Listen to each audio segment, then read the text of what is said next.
wraparound. Uwi na! Are you serious?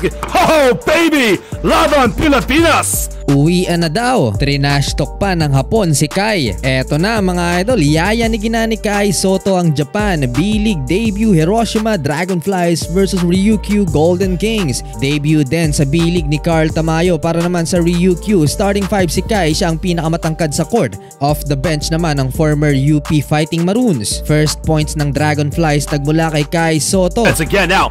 Sotto in transition. Big man lays it up. For Kaiju. 7:41 remaining, ginulangan ng isa sa dominant big man ng B-League si Kai Sotto, bagsak sa sahig pero agad na bumawi at binotata si Jack Cooley. Another basket in transition for Kai Sotto. Uwian na daw sabi ni Josh Bet. Goes in, wraparound. Uwian na! Are you serious?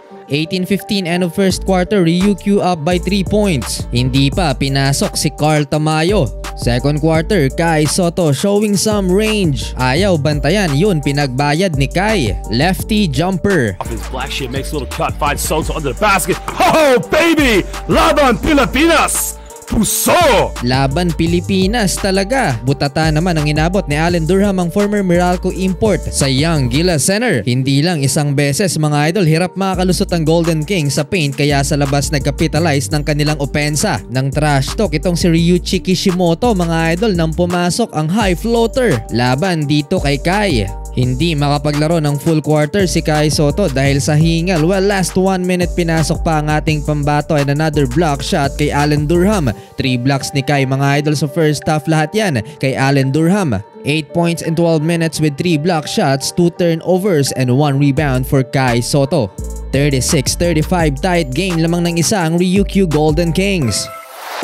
Third quarter, struggle sa pagkuha ng rebound si Kai Sotto na dedehado sa pag-box out ng kalaban. So far, mas marami pang rebounds ang kanilang point guard. Eto, defensive rebound na sana mga idol, na shoot pa sa kalaban ni Kai. Galit na si Josh Bet, wala daw effort sa pagkuha ng offensive board si Kai. Lumaki ulit ang lamang ng kalaban, 7 points. Kai not going for a third offensive rebound. Sotto's got to get an offensive rebound.